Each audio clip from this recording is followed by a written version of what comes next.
Είναι μαζί μας στο στούντιο για να συζητήσουμε τις επαφές του Πρόεδρου της Δημοκρατίας αλλά και τις εξελίξεις στην οικονομία, το μέλος του Πολιτικού Γραφείου του Δημοκρατικού Συναγερμού, Σάββια Ορφανίδου. Κύριε Ορφανίδου, καλησπέρα. Καλώς ήρθατε. Κύριε Ορφανίδου, ο Πρόεδρος της Δημοκρατίας τις τελευταίες μέρες έχει κάνει έναν κύκλο επαφών με Ευρωπαίους ηγέτες τόσο στο περιθώριο του Eurogroup όσο και στη Σύνοδο Κορυφής, αλλά και τώρα, ενώ βρίσκεται στην Κροατία για την υποδοχή της χώρας ως 28ο μέλος της Ευρωπαϊκής Ένωσης, εκκρεμεί συνάντηση με τον κύριο Ντράγκη ξανά. Αυτές οι επαφές όλες πώς επιδρούν στο βασικό, στο ζητούμενο που είναι η επανεκκίνηση της οικονομίας μας? Κοιτάξτε, θεωρώ ότι το πιο σημαντικό στοιχείο για την έξοδο γενικότερα από την κρίση είναι η ανάκτηση της αξιοπιστίας της οικονομίας της Κύπρου και της οικονομίας μας γενικότερα. Και σε αυτό το πλαίσιο θεωρώ ότι εντάσσονται αυτές οι κινήσεις και οι προσπάθειες του Πρόεδρου της Δημοκρατίας και βλέπουμε ότι γίνονται κάποια θετικά βήματα προς επίτευξη του στόχου αυτού. Δηλαδή, πρέπει να επαναφέρουμε την εμπιστοσύνη στο τραπεζικό μας σύστημα.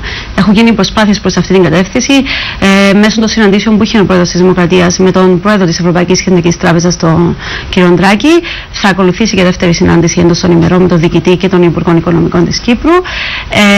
Και θεωρούμε ότι σε αυτήν τη συνάντηση θα πρέπει να τεθούν τα πολύ σημαντικά θέματα ακριβώς για την αναδιάρθρωση της Τράπεζας Κύπρου. Γιατί όπως έχουμε τονίσει ούκο λίγες φορές, είναι το Α και το Μ για την έξοδο μας από την κρίση. Παράλληλα, ο Πρόεδρος της Δημοκρατίας τηρεί τις υποσχέσεις που είχε δώσει όσον αφορά την άντληση περαιτέρω ρευστότητας από τα διαρθρωτικά ταμεία και τα κοινοτικά κονδύλια μέσω και του πολιετές δημοσιονομικού πλαισίου.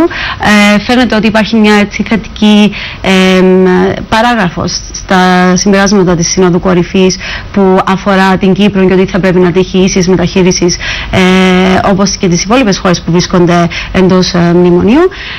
Και θεωρώ ότι για να μην είμαστε υπεραισιόδοξοι, δεν μου αρέσει η υπεραισιοδοξία, ιδιαίτερα όταν τα πράγματα είναι τόσο άσχημα όσο η κατάσταση της Κύπρου, γιατί πρέπει να λέμε και την αλήθεια. Θεωρώ ότι όμως έχουν γίνει αρκετά θετικά βήματα προς τη σωστή κατεύθυνση. Αυτή η παράγραφος στα συμπεράσματα της Συνόδου Κορυφής του Ευρωπαϊκού Συμβουλίου, σε συνδυασμό με την απόφαση να δοθούν κάποια δισεκατομμύρια, κυρίως για την ανεργία των νέων, όλα αυτά πώς μπορούν να επιδράσουν, έχουν ένα άμεσο αντίκτυπο σε εμάς, στη δική μας περίπτωση και στη δική μας κατάσταση? Θα έχουν, εάν τα αξιοποιήσουμε σωστά. Και αυτό είναι το στίχημα και αυτό είναι το διακύβευμα.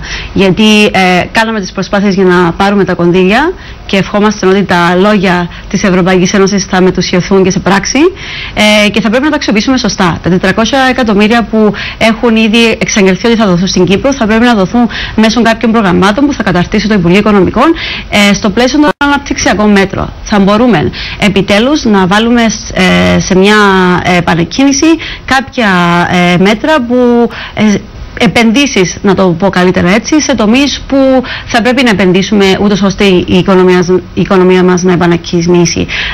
Ο τουρισμός και θρησκευτικός και ιατρικός τουρισμός, η ναυτιλία μας, οι χρηματοπιστωτικές μας υπηρεσίες ενδεχομένως να έχουν πληγεί ως έναν βαθμό, αλλά πάλι θεωρώ ότι έχουμε έναν πολύ έτσι μορφωμένο και πολύ σωστά καταρτισμένο ανθρωπινό δυναμικό και θα μπορούσαμε να το αξιοποιήσουμε. Επίσης, πρόθεση άλλων μέτρων όπως τα καζίνο. Ολοκληρώνεται τώρα η μελέτη. Δημιουργία των ΚΟΦ μέσω παροχής κινήτρων. Αλλά πολλά δομικά και φορολογικά κίνητρα. Όλα αυτά μπορούν να χρησιμοποιηθούν. Μπορούν για όλα αυτά να χρησιμοποιηθούν. Κύριε Ορφανίδου, διαχρονικά στο θέμα της άντλησης κεφαλαίων από την Ευρωπαϊκή Ένωση είναι ότι η Ευρωπαϊκή Ένωση έχει κεφάλαια. Αυτή τη στιγμή, παράδειγμα, έχει ανακοινωθεί 6 δισεκατομμύρια για την καταπολέμηση της ανεργίας των νέων. Το θέμα είναι ότι είναι εμφανές ότι αυτά τα λεφτά θα διατεθούν στις χώρες που έχουν το μεγαλύτερο πρόβλημα. Ναι, δηλαδή οι χώρες του Νότου, λεγόμενα του Νότου, που έχουν πληγεί περισσότερο από την ανεργία των νέων.